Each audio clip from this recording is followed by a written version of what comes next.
నమస్కారం, విజన్ టీవీకి స్వాగతం. కర్నూలు జిల్లా ఎమ్మిగనూరు వ్యవసాయ మార్కెట్ యార్డులో ఏసీబీ అధికారులు దాడులు చేసి ట్రేడ్ లైసెన్స్ మంజూరు చేయడానికి 15,000 రూపాయలు లంచం తీసుకుంటుండగా ఏసీబీ అధికారులు రెడ్ హ్యాండెడ్గా పట్టుకున్నారు. ఏసీబీ డీఎస్పీ వెంకటాద్రి మాట్లాడుతూ, ఎమ్మిగనూరు వ్యవసాయ మార్కెట్ యార్డులో కూరగాయలు అమ్ముకోవడానికి వినయ్ అనే వ్యక్తి ట్రేడ్ లైసెన్స్ కోసం దరఖాస్తు చేసుకున్నాడు. అయితే ట్రేడ్ లైసెన్స్ ఇవ్వడానికి 15,000 రూపాయలు లంచం ఇవ్వమని సూపర్వైజర్ మహేశ్వరి అడిగింది. దీంతో లంచం ఇవ్వలేక వినయ్ ఏసీబీ అధికారులకు ఫిర్యాదు చేశాడు. ఈ రోజు మధ్యాహ్నం సూపర్వైజర్కు వినయ్ 15,000 డబ్బులు ఇస్తుండగా ఏసీబీ అధికారులు రెడ్ హ్యాండెడ్గా పట్టుకున్నారు. అధికారిని ఏసీబీ అధికారులు అదుపులోకి తీసుకుని విచారిస్తున్నారు.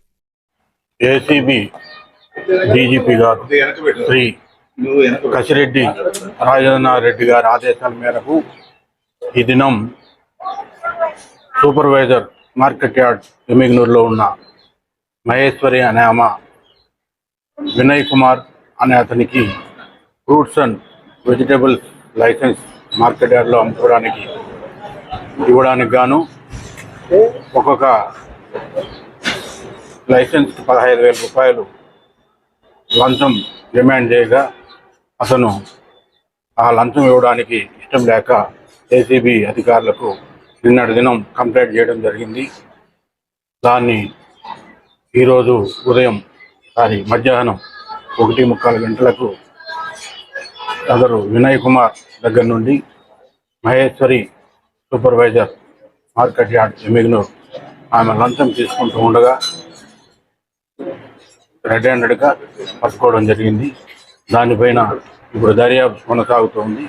దర్యాప్తు తర్వాత తగిన చర్యలు తీసుకుని కేసు కట్టడం జరిగింది. దాని మీద దర్యాప్తు కొనసాగుతుంది. 15,000 రూపాయలు చెప్పాను. 15,000 రూపాయలు ఎమ్మిగనూరే, ఇక్కడే trade line fruits and vegetable trade license. దానికి గాను 5,100 రూపాయలు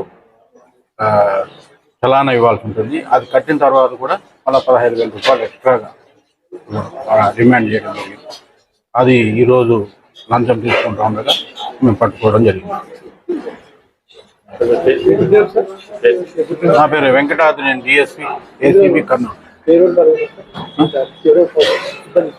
నేను మా సిఐలు కృష్ణారెడ్డి, వంశీనాథు, కృష్ణయ్య మరియు ఎస్ఐలు ఇతర సిబ్బంది అందరూ కలిసి ఈరోజు ఈ రైడ్లో పాల్గొన్నారు.